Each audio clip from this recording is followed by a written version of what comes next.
Tindahan ni Aling Galing? Nanay, sino po si Aling Galing? Siya ang pinakamasipag, pinakamabait, at pinakamadiskarteng tinderang nakilala ko. Pero bago siya naging isang mahusay na tindera, isa muna siyang mahusay na nanay. Nanay na gagawin ang lahat para sa kapakanan ng kanyang mga anak. Kahit maaga naging single mother si Aling Galing, hinarap niya ng buong tapang ang pagiging nanay at tatay sa kanyang mga anak, sina Gina, Goryo, at ang makulit na bunsong si Geng-Geng. Gamit ang kanilang munting ipon, naglakas loob si Aling Galing na magbukas ng kanilang sariling tindahan. Ginawa nila lahat ang kanilang makakaya, hanggang sa magsimulang magbunga ang kanilang pagsisikap. Pero kahit na buo ang loob ni Aling Galing na itaguyod ang pamilya niyang mag-isa, hindi pa rin yon naging madali. Ano po nangyari pagkatapos? Ginamit na lakas ni Aling Galing ang pagmamahal niya sa kanyang mga anak. Paano po? Mas lalo pang pinalago ni na Aling Galing ang kanilang munting tindahan. Kasabay ng kanyang pagsusumikap, ginamit niya ang pangangailangan ng kanyang pamilya bilang gabay.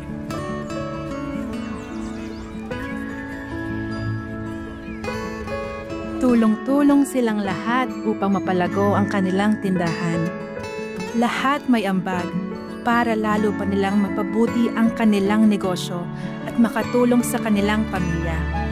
Hanggang sa makilala na nga ang tindahan ni Aling Galing. Nakapagsimulang mag-ipon si Aling Galing para sa kanyang pangarap na grocery store. Ang kaso, sa paglipas ng panahon, paulit-ulit na kailangang gamitin ni Aling Galing ang kanyang mga naiipon. Mahirap palang magkaroon ng sariling pangarap sa katulad niyang mag-isang nagtataguyod ng pamilya. Taas ng lagnat mo. Lalo pat hindi natatapos ang responsibilidad na isang nanay. Goryo, gising.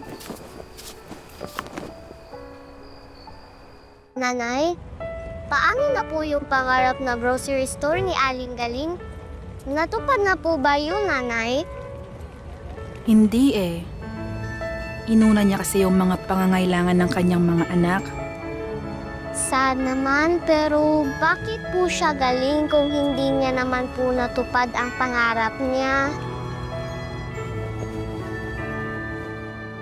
Dahil kahit hindi natupad ni Aling Galing ang pangarap niya, sinigurado naman niyang naroon siya para sa pangarap ng kanyang mga anak.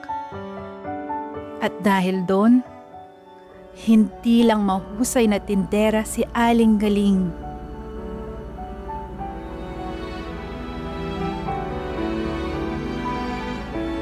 Isa rin siyang ulirang ina.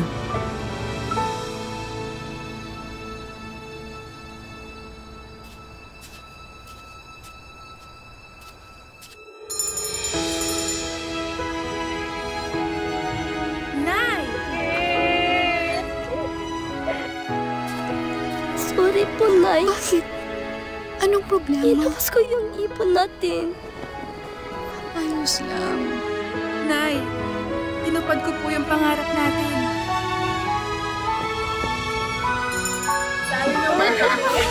Oo naman.